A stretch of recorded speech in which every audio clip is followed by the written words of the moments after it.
por encima de la clavícula y por detrás de la región que acaban de estudiar hasta ayer, ¿no? La región carotídea.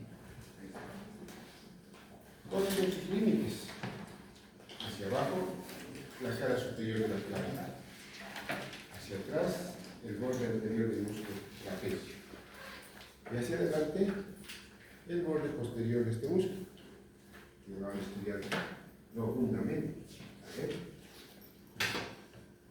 También por su forma, tiene una forma de un triángulo, por eso también se llama triángulo supraclavicular. Como ustedes verán, este triángulo tiene una base inferior que corresponde a la clavícula y un vértice superior que corresponde a la unión tanto del trapecio como del músculo que incluido en esta unión. También se llama, si ustedes se ven, sus regiones supraclaviculares, hundida. Por eso se llama el hueco supraclavicular, porque está ocupada por una depresión más profunda en la parte inferior que en la parte superior. Es decir, que su profundidad aumenta de arriba hacia abajo. Ahí está también su forma.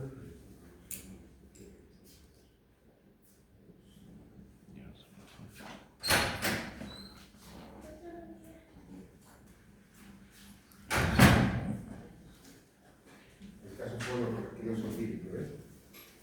Digamos. Como todas las regiones, como la mayoría de las regiones del cuello, estas regiones se describen con planos. Pues ya conocidos, ¿no? Muy parecida a la región carotídea. El primer plano está representado siempre por la piel, una piel delgada, móvil. El segundo plano está representado por panícula adiposa, bastante delgado, digamos. El tercer plano, el tercer subplano sería, ¿no? El primer plano está formado por fase superficial y músculo cutáneo del cuello, pero solamente en la parte inferior, en esta región estamos, solamente en la parte inferior. Y el cuarto subplano de este primer plano tendríamos el tejido celular, laxo subcutáneo laminado. Este es el órgano de deslizamiento de la piel. Como hemos dicho, una piel móvil, obviamente tiene que verse el tejido. Y en ese tejido encontramos otra vez a una estructura ya conocida, ¿no? ¿Cómo se llama? Vena yugular interna. La vena yugular externa, conocemos, en la anterior región más teníamos nombrado. Y también vamos a encontrar los ramos terminales del nervio supraclavicular. ¿Se acuerdan? El nervio cervical superficial tiene 4 ramos, ¿verdad? En la región carotídea hemos visto el ramo mastileo, el ramo auricular y el ramo transverso. Nos faltaba uno en ese. Ahora, como se llama supraclaviculares, vamos a encontrar los ramos terminales. Ahora, en esta región.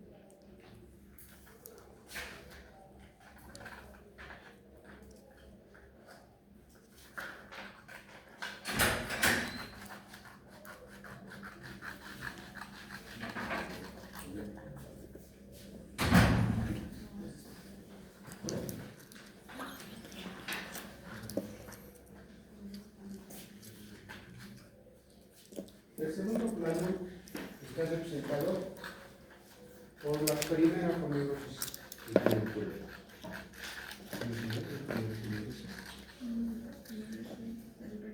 Ahí está, la aponeursis cervical superficial. Ahí está. Está viniendo desde la región carotídea, ¿no es cierto? Desde que encuentra el músculo, los tejidos aponeursis. Ahora está pasando a la región supraclavicular. De ahí se proyecta hacia atrás para otra vez desdoblarse y envolver a este músculo que es el límite posterior, que es el trapecio. Envolver aquí. De ahí esa aponeursis también se va a dirigir hacia abajo y se va a insertar en el borde anterior de la clavícula. Además, esta aponeurosis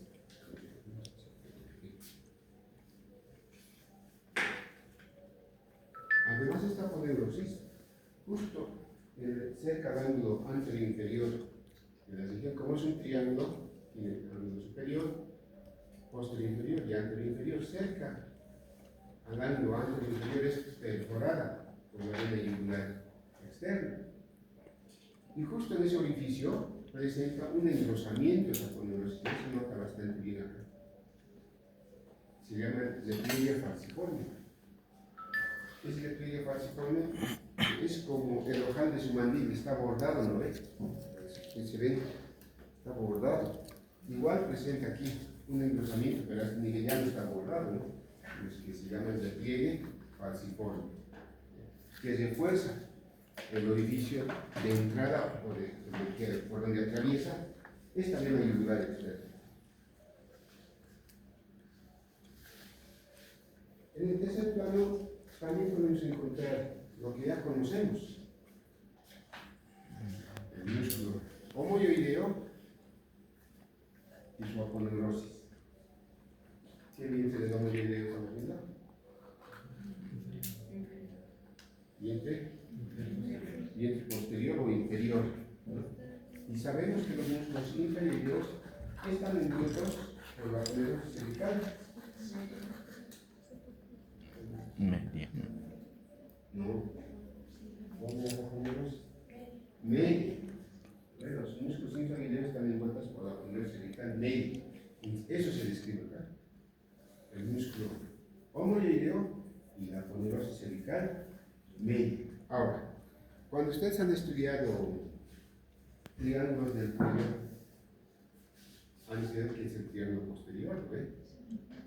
Y luego lo han dividido, ¿ve? Ahora es lo mismo, hay que hacer lo mismo, pero ya no hay que poner el triángulo occipital ni supraclavicular, los nombres cambian. Por ejemplo, este triángulo, a ver, ¿le van a hacer hacia adelante cómo está limitado? Hacia atrás, hacia abajo. El homoyoideo. Este es el triángulo homotrapeciano. Triángulo occipital, que lo llamamos, ¿ve? Pues el triángulo homotrapeciano. Es lo mismo, solo que es que esos triángulos no son de su guía. Yo soy libre, por eso tengo que leerlo, ¿eh? Por eso con este su guía ya cambia, porque cada autor tiene diferente visión, diferente opinión. Y en este mismo plano vamos a encontrar el otro triángulo. Le ponemos límites. Ya es más de las 5 y ahí. Ahí está. Ya. Aquí está el otro triángulo. Aquí arriba. El músculo homoyoideo. Aquí abajo. La clavícula. Aquí adelante. Ese es el triángulo homoclavicular. Ya tienen los dos triángulos de ese plano. Describimos el músculo homoyoideo en el vientre posterior o inferior. Describimos la aponeurosis cervical media, que envuelve el músculo homoyoideo, y hacia abajo se fija en el borde posterior de la clavícula, y hacia adentro se proyecta por dentro del músculo esternocleidomastoideo. Y describimos los dos triángulos. Vámonos al cuarto plano. El cuarto plano corresponde al plano muscular profundo. Están las estructuras, digamos, más interesantes de esta región. Porque lo demás es casi conocido, ¿no? Es como repetir y recordarnos. Pero en este cuarto plano vamos a encontrar músculos, vamos a encontrar el plexo braquial, vamos a encontrar la arteria subclavia. En este cuarto plano, en este cuarto plano vamos a encontrar también otra estructura conocida, llamada el plano pseudoadiposo ganglionar. En este caso ya no es subesternomastoideo, porque ya no estamos por debajo del músculo, ¿no ven? Estamos por debajo de las aponeurosis, por eso subaponeurótico lo vamos a ver. Y tiene una estructura muy similar a lo que ya hemos estudiado en región carotídea. ¿Se acuerdan? ¿Sí lo tienes? Ese tejido o ese plano celular adiposo está viniendo desde la región carotídea. Es el mismo plano. Incluso ese plano se va a ir por debajo del músculo trapecio. Y ahí va a formar una capa celular adiposa subtrapezoidea. Pero no se conforma con eso, sino que también baja hacia la región que estamos estudiando. Choca también con el músculo homoideo y ahí también se divide en sus dos láminas, la lámina anterior, la lámina posterior, por eso muy similar a lo que puse en la región carotídea. ¿Y qué ganglios vamos a encontrar a este nivel? Porque decimos capa célula adiposa ganglionar subaponeural. Vamos a encontrar ramas o ganglios que corresponden a la parte inferior de la cadena del nervio espinal. En la región carotídea era la parte superior, corresponde a la parte inferior. También vamos a encontrar la parte inicial de la cadena cervical transversa. Esos dos grupos ya no podemos encontrar en la yugular interna, ¿no ves? Porque la yugular interna corresponde a la región carotídea. Dos grupos ganglionarios. Y ahora sí, les estaba diciendo, ¿ves? Que en este último plano están las estructuras más importantes de esta región, donde vamos a encontrar músculos llamados músculos escalenos.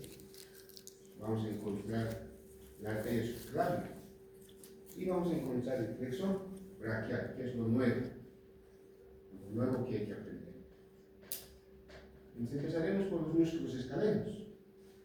Se llaman escalenos porque en su origen están insertados en diferentes vértebras, como una escalera. ¿Conocen la escalera, no? ¿Se han subido alguna vez a la escalera? Por supuesto que sí, ¿no? Entonces esto es igual, ¿eh? Hay peldaños. Por eso de ahí viene su nombre, escalenos. Estos músculos escalenos son tres: escaleno anterior, escaleno medio y escaleno posterior.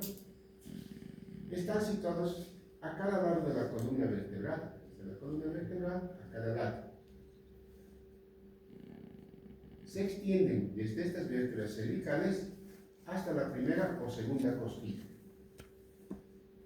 Aquí en color podemos ver escaleno anterior, medio y posterior.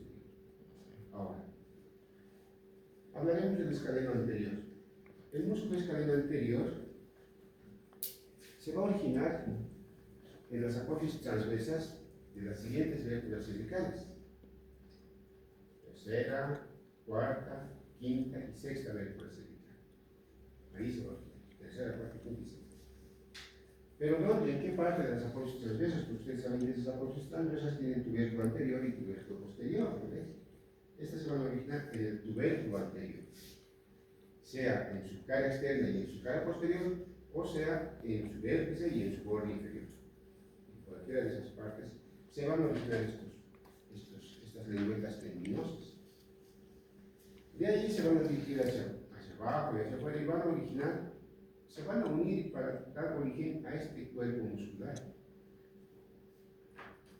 llamado el escaleno anterior, que va a dirigirse hacia abajo, hacia afuera y un poco hacia adelante, y va a terminar en un tendón que se inserta en la cara superior de la primera costilla. Ya tenemos escrito ese escaleno. Vámonos al escaleno medio. El escaleno medio también se va a originar en los tubérculos anteriores de las apófisis transversas, pero desde la segunda vértebra cervical, segunda, tercera, cuarta, quinta, sexta, y un tendón anexo en la apófisis transversa de la séptima vértebra cervical. Quiere decir casi en todas las vértebras cervicales, excepto en la primera.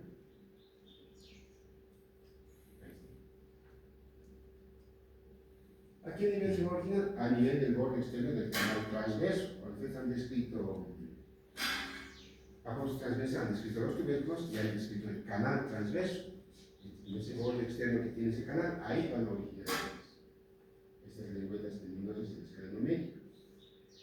Y ahí se va a dirigir un poco hacia abajo, hacia atrás y hacia afuera. Ya no hacia adelante como el escaleno anterior, sino hacia atrás. Y va a terminar insertándose en la cara superior de la primera costilla, pero por detrás del escaleno anterior. Además está separado del escaleno anterior por un canal. Obviamente acá no se ve porque estos músculos están superpuestos casi. Por un canal está separado, el canal de la arteria subclavia. Ahorita vamos a ver. Se va a quedar un poquito el panorama. Eso es el escaleno medio. Luego tenemos el escaleno posterior. Aquí se ve solamente un poquito. Este escaleno posterior ahora se origina en las vértebras cervicales 4, 5 y 6, pero en los tubérculos posteriores de la apófisis transversa, ya no en los anteriores. Como es posterior también, los tubérculos posteriores, 4, 5, 6, ahí se origina. De ahí se dirige hacia abajo, hacia afuera, para terminar insertándose en la cara externa y en el borde superior de la segunda costilla. Eso lo hace diferente a los otros músculos que se insertaban en la primera costilla. Este posterior va hasta la segunda costilla. Solo la primera costilla tiene cara superior, las demás costillas no tienen cara superior. Por eso decimos que la cara externa tiene el borde superior de la segunda costilla. Estos músculos, les decía, en su origen están confundidos, casi unidos. Sobre todo el medio y el posterior, a veces no se puede diferenciar a nivel de su origen. Pero esos extremidad inferior están separados. Por eso se puede ver el escaleno posterior, podemos ver el escaleno medio, y sobre todo el escaleno medio y anterior, están separados por un espacio triangular. En ese espacio triangular se encuentra la arteria subclavia y el plexo braquial. En otras palabras, el plexo braquial y la arteria subclavia separan el escaleno anterior del escaleno medio. ¿Cuál es la función de los músculos escalenos? Si se insertan en las dos primeras costillas, serán elevadores de esas costillas. Por lo tanto, van a aumentar el diámetro vertical del tórax. Por lo tanto, van a ser músculos inspiradores. Siempre con casi la misma acción que el esternocleidomastoideo. O, si toman su punto fijo en las costillas, van a inclinar la columna cervical. Vamos a las otras estructuras. Aquí está el plexo braquial, aquí se ha sacado el escaleno anterior y eso nos permite ver el plexo braquial. Aquí está el escaleno posterior. Para ver este plexo braquial hay que sacar, hay que diseccionar el escaleno anterior. ¿Qué forma tiene? Le damos su forma. Triángulo. El plexo braquial en el cuello tiene una forma triangular. ¿Dónde está su base? A nivel de la columna cervical. ¿Dónde está su vértice? Ya ingresando a la axila. Este plexo braquial, bueno, ustedes saben que en el cuello, ¿cuántos nervios cervicales tenemos? 8, ¿no ves? Los primeros 4 originan el plexo cervical, del cual ustedes han estudiado el plexo cervical superficial, ¿no ves? Pero bueno, esos ramos que han estudiado nacen de este plexo cervical profundo. Y los siguientes 4, más el primer nervio dorsal, van a formar plexo braquial. En síntesis, en el cuello hay 2 plexos: plexo cervical, ¿verdad?, y plexo braquial.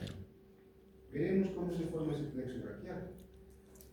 Principalmente el plexo braquial está destinada a la extremidad superior. Muy pocos ramos tiene para el cuello. Pero como lo hemos encontrado, tenemos que describirlo, ¿no? Los nervios raquídeos, al salir de la columna vertebral, se dividen en 2: rama anterior, rama posterior. Rama anterior para toda la parte anterior del cuerpo, decimos, ¿eh? Rama posterior para todo el dorso del cuerpo, así hemos aprendido de forma general. De esas ramas anteriores vamos a hablar. Estas son sus ramas anteriores. Entonces, este plexo braquial, más o menos por delante de las apófisis transversas de las vértebras cervicales, están formados por troncos. Primer tronco primario, segundo tronco primario y tercer tronco primario. ¿Cómo se forman? El primer tronco primario se forma por las ramas anteriores del cuarto nervio cervical, quinto nervio cervical y sexto nervio cervical. 4, 5 y 6. Aunque en esta imagen vemos el 5 y el 6, ¿no? Pero siempre este down jamming falta. El rama anterior del cuarto, quinto y sexto forman el primer tronco primario. El segundo tronco primario está formado por el 7, por la rama anterior del séptimo nervio cervical. El tercer tronco primario está formado, como tenemos 8 nervios cervicales, ¿no ve? El octavo nervio cervical y el primer nervio dorsal. Entonces así tenemos 3 primeros troncos. Primer tronco primario, segundo tronco primario, tercer tronco primario. Estos troncos primarios a su vez se vuelven a dividir en rama anterior y rama posterior. Miren, tengo el primer tronco primario, rama anterior, rama posterior.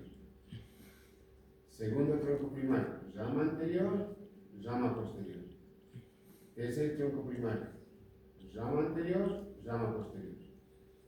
Entonces los troncos primarios se vuelven a dividir. Por eso que todos los Ahora, posteriores miren, van la a rama anterior del primer tronco primario, rama anterior. La rama anterior del segundo tronco primario. Ahí está. Estos dos se unen nuevamente para formar troncos secundarios. Ahí está, el tronco secundario antero-externo. Si hay antero-externo, la rama anterior del tercer tronco primario sería su par. Antero-interno. Y todas las ramas posteriores, miren, rama posterior del tercero, rama posterior del segundo, rama posterior del primero, forman este tronco, llamado el tronco secundario posterior. Entonces, los troncos secundarios posteriores son 3 también. Tronco secundario antero-externo, tronco secundario posterior y tronco secundario antero-interno. Así se forma el plexo braquial. ¿Este plexo braquial en el cuello va a las ramas colaterales? Sí. Más bien ninguno de esos se ve. Tiene ramas anteriores y ramas posteriores. Entre los más conocidos en el cuello, entre las ramas anteriores más conocidas, está el nervio subclavio. Han leído en alguna parte el músculo subclavio, el músculo que está por debajo de la clavícula. Pues corresponde a este, bueno, debe ser este, pero ya no podemos afirmar porque ya no hay ese músculo acá. También tiene ramos pectoral mayor, menor. Han escuchado los músculos pectorales, ¿no? Para esos músculos están destinados. También tiene ramas posteriores, como ramos supraescapular, como ramos glandulares del tromboides, etc. Que ya no están en nuestro ámbito de estudio, ¿no? Ya son parte de la medicina eso. Pero bueno, como origen tenemos que acordarnos que esas ramas, el ramo del cerrato mayor, etc., nace del plexo braquial. Son ramas posteriores.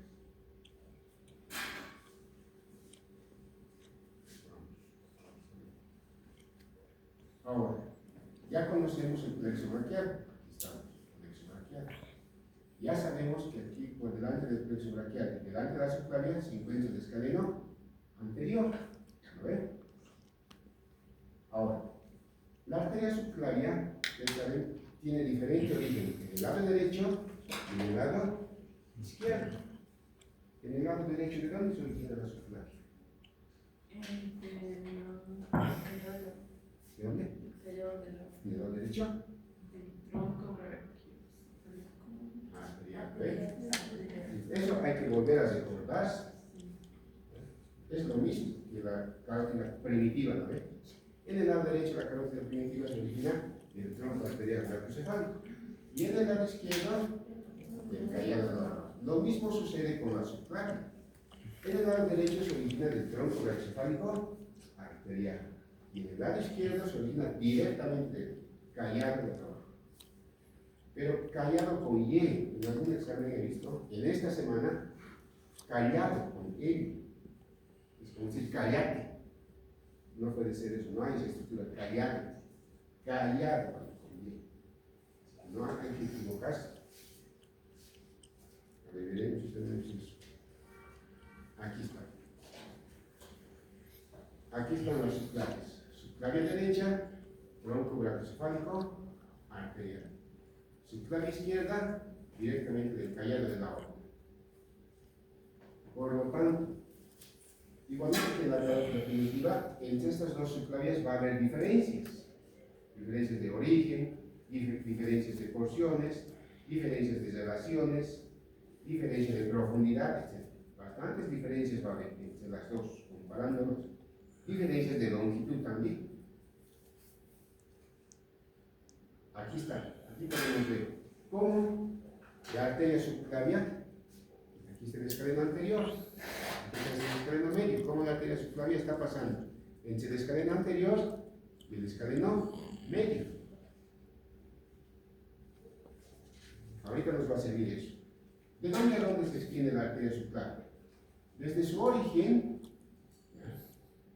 más o menos el origen de la arteria subclavia, en el cuello está a nivel de la articulación externo-costoclavicular, ahí está, más o menos acá eso. Hasta su terminación, que es la parte media de su clavícula. Él se toca la parte media de su clavícula, hasta ahí llega.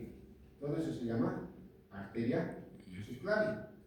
Si pasan la parte media de su clavícula, cambia de nombre, se llama arteria axilar. O si no pueden encontrar su clavícula, podrían encontrar el músculo subclavio. En el borde inferior del músculo subclavio, también la arteria cambia de nombre. Inicialmente arteria subclavia, después arteria axilar. Ahora les decía, esta arteria está pasando entre los músculos escalenos, ¿ve? Por eso esta arteria tiene porciones. Una porción que está por dentro de los escalenos. Si está por dentro, ¿cómo se llamaría? Porción intraescalénica o preescalénica. Esta es esa porción. Y también sería esta. La porción que está entre los escalenos, o sea, esta porcioncita se llama porción interescalénica. Y la porción que está por fuera de los escalenos se llama porción post o extraescalénica. Entonces, la arteria subclavia ha tenido tres porciones básicamente: porción intraescalénica, porción interescalénica y porción post-escalénica. Eso ocurre en el lado derecho, porque en el lado izquierdo hemos dicho que nace directamente del callado, ¿no ven? Por lo tanto, hay que aumentarle una porción más en el lado izquierdo. Esta porción. ¿Qué porción sería? Intratorácica. La porción intratorácica. Entonces ya tenemos otra diferencia más. En el lado izquierdo hemos tenido porción intratorácica, porción intraescalénica, porción interescalénica y porción post. Ya tenemos las porciones. Ahora, las relaciones, eso sí hay que leerlo. Por más que yo repita, pues no se entiende. Vamos a saltar las relaciones, cada una tiene sus relaciones, cada porción tiene sus relaciones.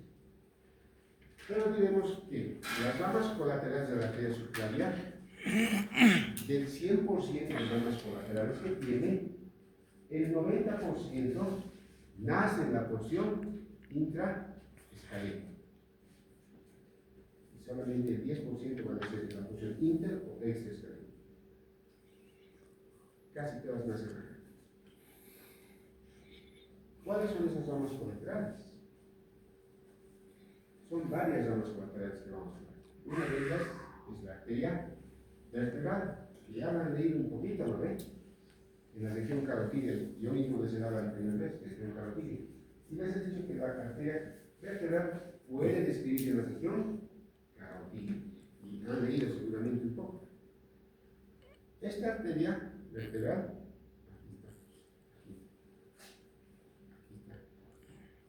se llama vertebral porque está dentro de la columna vertebral.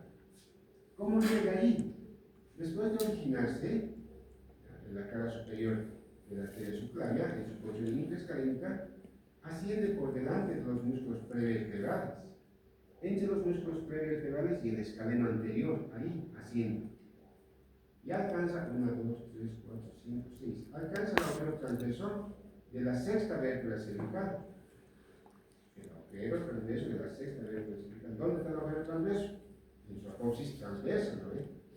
Así se vuelve intravertebral y va recorriendo los agujeros transversos de todas las vértebras que están por encima hasta llegar al axis, al agujero transverso del axis. De ahí describe una curvatura y llega al agujero transverso del atlas. Atraviesa ese agujero transverso del atlas. Se relaciona, deben recordar el canal de la arteria vertebral que han descrito en el atlas. Ahí han descrito un canal, con ese canal se relaciona.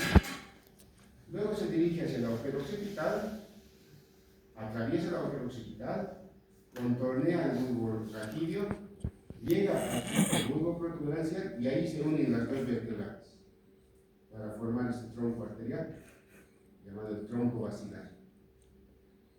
¿Se acuerdan del canal basilar? ¿En qué hemos descrito? Occipital. Ahí no descansa, se apoya, por eso se llama arteria basilar. Así asciende hasta el borde superior de la protuberancia y ahí se divide en arterias cerebrales posteriores. Estas arterias cerebrales posteriores se van a anastomosar o se van a unir con las comunicantes posteriores que tiene la arteria carótida interna y así van a formar el círculo o polígono arterial del seno. Ahora, ¿qué colaterales puede dar esta arteria vertebral? Obviamente, si está dentro de la columna ósea cervical, va a dar ramos para el conducto raquídeo, ramos espinales, para el medio espinal. Va a dar, se supone que está revestido de músculos, ¿no ve? Va a dar ramos musculares para los músculos que revisten la columna cervical. En el interior de la cavidad craneal de esta arteria vertebral, ¿qué ramos puede dar? Puede dar ramos meningio posterior, destinadas a la fosa cerebelosa. A todas las meninges que cubren las fosas cerebelosas, para esa estructura va a dar un ramo meningio posterior. Va a dar ramos espinal anterior, espinal posterior para el bulbo raquídeo, donde se han originado los 4 últimos pares craneales, ¿no ven? El bulbo raquídeo, para ese bulbo. Va a dar una arteria llamada arteria cerebelosa posterior inferior. ¿Qué ramos puede dar este tronco basilar? Puede dar las arterias como este discurren por debajo de la protuberancia, les va a dar ramos ahora para la protuberancia. Va a dar un ramo que ya han mencionado cuando han estudiado la arteria nervio-facial.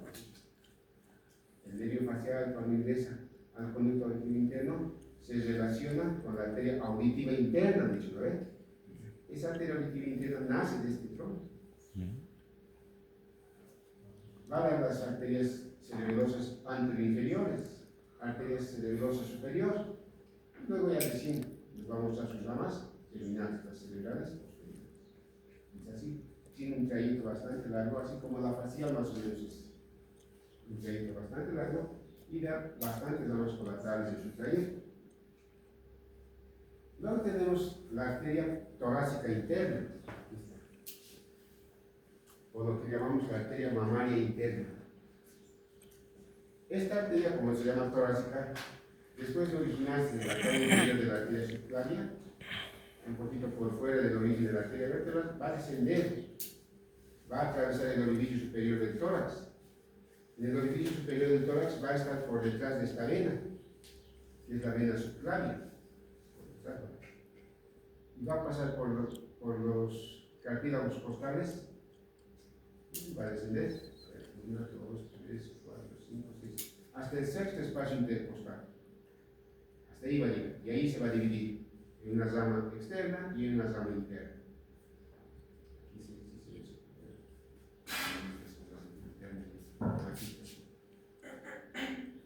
Rama interna y rama externa. Así va a terminar esta arteria torácica interna. Esta arteria, al ingresar al orificio superior del tórax, va a tomar relación con un nervio llamado nervio frénico. ¿Cuál es el músculo frénico? ¿Se acuerdan del músculo frénico? El músculo frénico es el diafragma, aquí abajo, que está separando el abdomen del tórax. Ese nervio se origina del plexo cervical. ¿Se acuerdan? Hace ratito les decía el plexo cervical, ¿no? Ustedes han estudiado las ramas superficiales, ¿no? Del plexo cervical. Una de las ramas profundas del plexo cervical es el nervio frénico. Y con ese nervio se relaciona esta arteria torácica interna. Así desciende, y al descender va a las ramas colaterales para estos espacios intercostales, 2 por cada espacio. Esas son sus ramas externas. Va a las ramas internas, que se van a ramificar en la cara posterior de esta estructura, en la cara posterior del esternón. Esas van a ser sus ramas internas. ¿Va a tener ramas anteriores? Sí. Cada rama anterior va a perforar cada espacio. Se llaman ramas perforantes, porque se supone que aquí hay músculos, ¿no? Músculos intercostales. Esos músculos van a ser atravesados por las ramas anteriores de la torácica interna. Muchas de ellas van a ir a la glándula mamaria que está por acá, o a los músculos pectorales, mayor, menor. ¿Va a tener ramas posteriores? Por supuesto, van a ir hacia atrás. Por detrás de la parte superior del esternón, ¿qué órgano está? Un órgano que tenemos. Bronquio. Van a llevar a la próxima. Los bronquios. El timo. El timo se encuentra, una parte del timo está por detrás del esternón. Entonces van a hacer ramas de la torácica interna para el timo. Y por detrás del timo está el pericardio. También le va a dar ramos al pericardio. Y también va a dar un ramo que le va a acompañar al nervio frénico hasta el músculo diafragma. Las vallas colaterales va a tener internas, externas, anteriores y posteriores. ¿Cuáles son sus ramas terminales? Hemos dicho 1, 2, 3, 4, 5, 6. En el sexto espacio intercostal, esa arteria torácica interna termina dando un ramo abdominal que va a venir así, hacia el abdomen, hacia el músculo recto anterior del abdomen, ese músculo que cuando vemos a los fisiculturistas hay unos cuadritos, ¿lo ven? Suspiran las chicas, ¿no? A ese músculo le va a dar un ramo, pues ramo abdominal. Y un ramo que se va a dirigir hacia afuera se va a llamar el ramo externo, que principalmente va a estar destinado al músculo diafragma. Luego tenemos este tronco arterial, con una Y. El tronco cérvico intercostal, ahí está. Este tronco cérvico intercostal se va a originar en la cara posterior de la arteria subclavia, va a cruzar el ganglio estriado y va a alcanzar más o menos el cuello de la primera costilla, o a nivel de la apófisis transversa de la séptima vértebra cervical. Se va a dividir en 2, el cervical profunda y la intercostal superior. Esta intercostal superior va a descender por delante del cuello de las 3 primeras costillas, 1, 2, 3.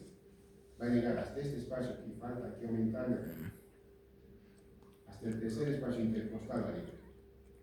Y ahí va a terminar, dan los ramos intercostales a los espacios intercostales. 1, 2, 3, para los 3 primeros espacios. Además que va a dar ramos también llamados dorsoespinales que se van a dirigir hacia el conducto raquídeo. Esa es la intercostal superior. Mientras que esta cervical profunda va a salir del tórax. ¿Y cómo va a salir?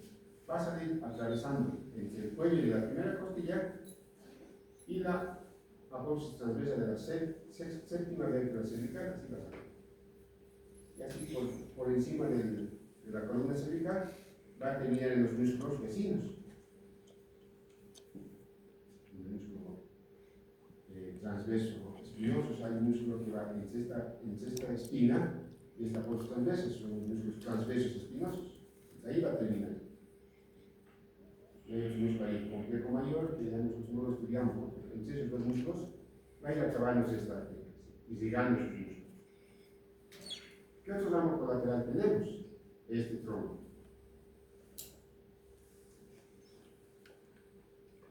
Este tronco. Ahí está su tronco tirocicémico escapular. Este tronco tirocicémico escapular es bastante pequeño, tiene 2-3 milímetros de longitud. Como es tan cortito, quiere decir que se va a dividir en unos ramos terminales. Y ahí viene su nombre. Tiro viene de tiroidea inferior. ¿Y qué quiere decir? Dos. Tiene que dar dos cervicales. La cervical ascendente y la cervical transversa superficial. Y escapular. La arteria escapular superior. O supraescapular. Por eso que ahí viene su nombre. Tiro bicéfico escapular. ¿Dónde está ese tronco? Tiroides inferior, dos cervicales. Muy difícil de agarrar incluso con las pinzas.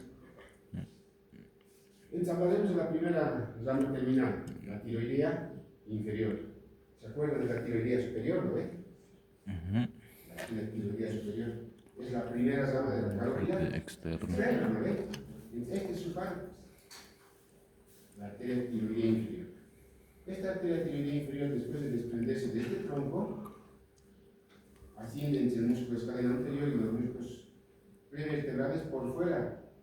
La arteria vertebral llega a la altura de la apófisis transversa de la sexta vértebra cervical y ahí hace esta curvatura. Pasa por detrás de la carótida primitiva, se dirige hacia abajo y luego vuelve a ascender como una S así. Vuelve a ascender, pero esta vez adherido a la tráquea y el esófago, como es tiroidea, hasta la extremidad inferior de la glándula tiroides.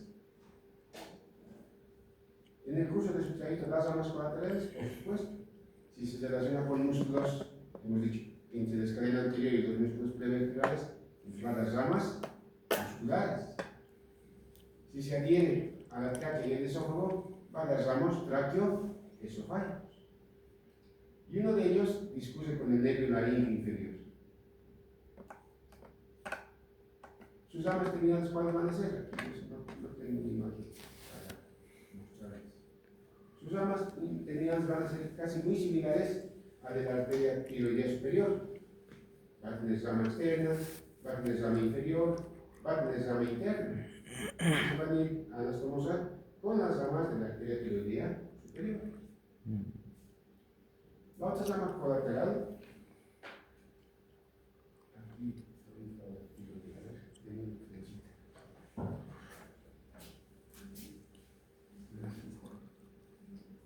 esta es la tiroidea inferior.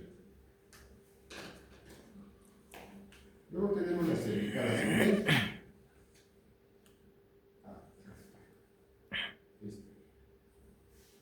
Esta arteria cervical ascendente puede desprenderse normalmente de la arteria tiroidea inferior, no siempre se desprende del tronco.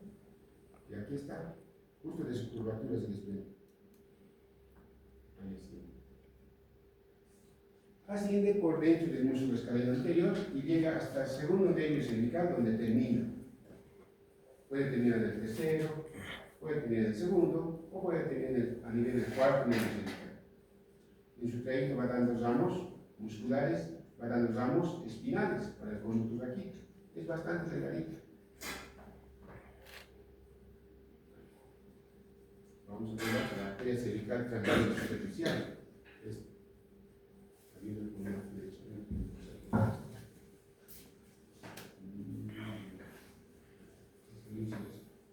Esta es la misma, pero aquí se ve mucho mejor. La arteria cervical transversa superficial.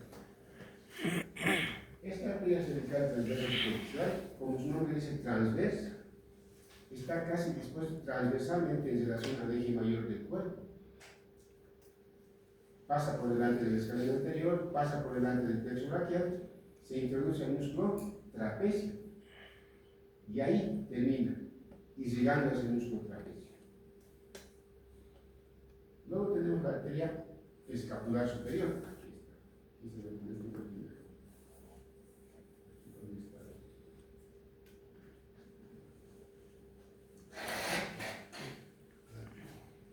Aquí hay una arteria, miren, que se dobla bien suavemente. Pero aquí se lo nota mucho mejor. La arteria escapular superior o supraescapular. Esa arteria, después de desprenderse de ese tronco tiroviscérico escapular, pasa por delante también del escaleno anterior, pasa por delante del plexo, se coloca por detrás de la clavícula como estamos viendo, y por detrás del músculo subclavio, porque el músculo subclavio está inmediatamente por detrás de la clavícula, y lo acompaña al vientre posterior del músculo homoioideo. Si recuerdan, el homoioideo se origina en el borde superior del omoplato, ¿no? Así lo acompaña hasta el borde superior del omoplato. Más o menos por ahí también les ha descrito una escotadura, la escotadura coracoidea. Esta arteria va a atravesar esa escotadura y se va a introducir sobre la cara posterior del omoplato, donde ustedes se tocan ahí veces el omoplato. Ahí hay unos músculos llamados supraespinoso e infraespinoso, y ahí termina iniciando esta arteria, al músculo supra e infraespinoso. Luego tenemos, bueno, ahí termina las arterias que se originan en la porción intraescalénica. Una sola arteria nace en la porción inter o extraescalénica. Les decía, el 90% de las arterias nacen en la porción intraescalénica. El 10%, que sería una arteria, nace en la porción inter o extraescalénica. Lo vemos. ¿Cuál es su característica? Que esta arteria que se llama la escapular posterior atraviesa el plexo braquial. Ahí está, miren. Justo está atravesando los troncos. ¿Qué troncos del plexo braquial atraviesa? Entre el sexto y el séptimo nervio cervical. Una vez que atraviesa el plexo braquial, ninguno de los ramos que hemos descrito atraviesa el plexo braquial, excepto este.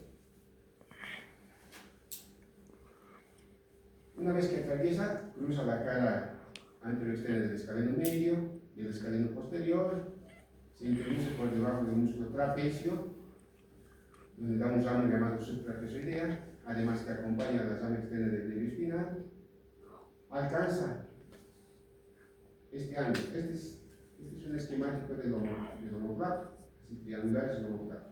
Tiene un ángulo inferior, ángulo superexterno y ángulo superior interno. Ahí, eso está buscando. Llegar al ángulo superior interno. Desciende por el borde interno de ese hueso y se va alocando en los músculos supraespinoso, infraespinoso, músculos romboides que están por acá, y así, hasta llegar al ángulo inferior del músculo, del hueso omoplato. Y así acaba esta técnica.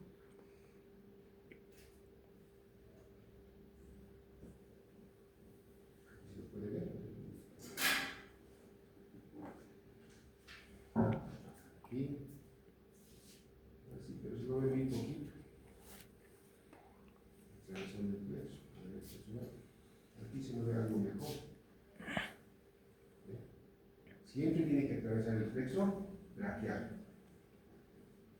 ¿Qué más tenemos en la región? Tenemos la vena subclavia. La vena subclavia, más bien, ¿no? En la región no recibe ningún afluente. No tiene afluente. Esta vena subclavia solo se contacta con la arteria subclavia en la porción extraescalénica. Después no toma contacto con la arteria. Por ejemplo, en la porción interescalénica están separados por el músculo escaleno anterior. En la porción intraescalénica, peor. Entre la arteria y la vena hay todos unos nervios. Por ejemplo, está el asa de Biusen. ¿Se acuerdan del asa de Biusen? Se me ha olvidado. La anastomosis entre el ganglio cervical medio y el ganglio cervical inferior es el asa de Biusen. El nervio neumogástrico, el nervio frénico. Esos nervios separan la arteria de la vena. Eso ocurre en el lado derecho. En el lado izquierdo, está la distribución y el nervio frénico, pero ya no está el nervio gástrico, porque el nervio gástrico no se relaciona con los vasos suplarios, en el lado izquierdo. Hay una serie, en síntesis, puedes decir. Solo la arteria y la vena subclaviana hacen contacto en la porción extra escabélica. Y después la vena, así como la arteria, se continúa con la vena axilar, que es su origen de la vena subclaviana.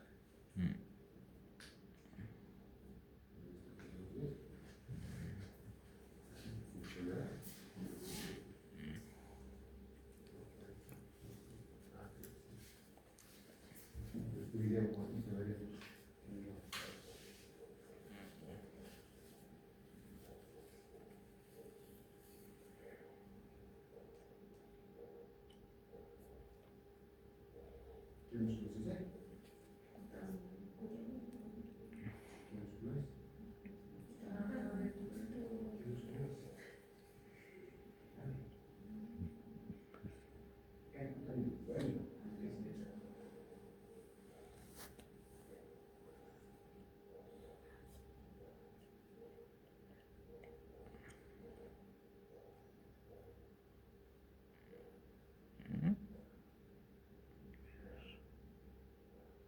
Muchos saben que es el plexo braquial.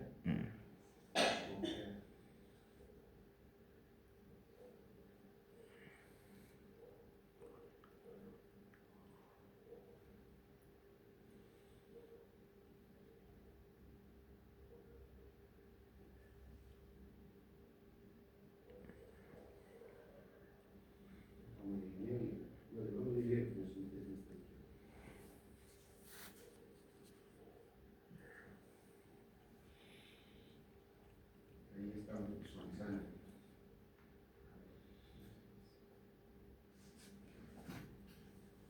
Aquí en el fondo está la arteria. Orificio superior del tórax, ¿no? Es nuestra origen de la subclaviana derecha y izquierda, caída de la aorta.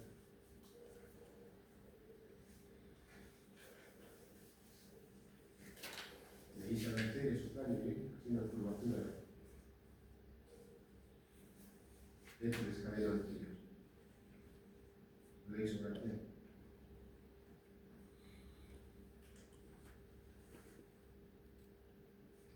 Seguimos viendo la subclaviana. Ahí ya podemos incluir intra, inter, posescalente, ¿no ves? Ahí está mejor. Intra, inter, pos. Ahí está. Son zonas colaterales.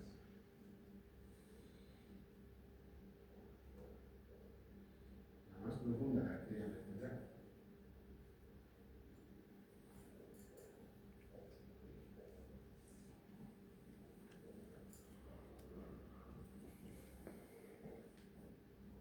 Entre el escalero anterior y los músculos prevertebrales. Así es.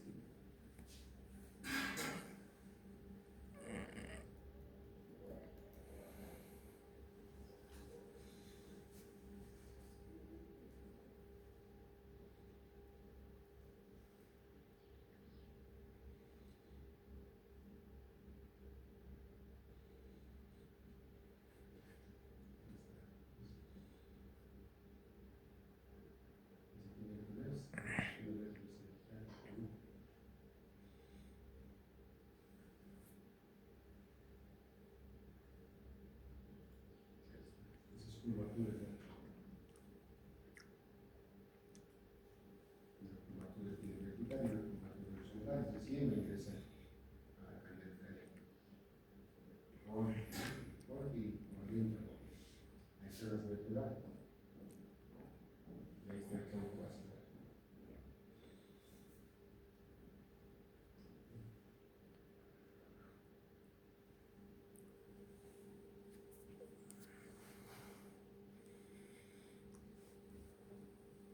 Y esto se forma. Son las carotida interna y esto es tronco vascular y las cerebrales posteriores, ¿no? Comunicante posterior, que la anterior ya tiene que aprender. De este polígono arterial nacen todos los ramos para el encéfalo.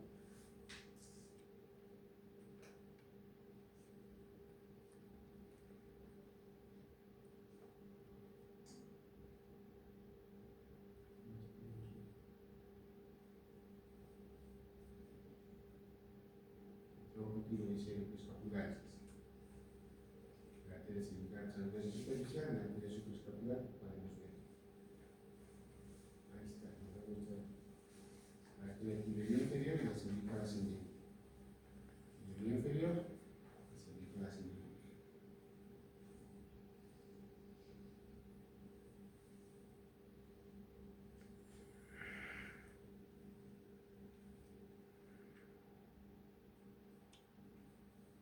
Estos videos hay en el internet, solo se puede buscar.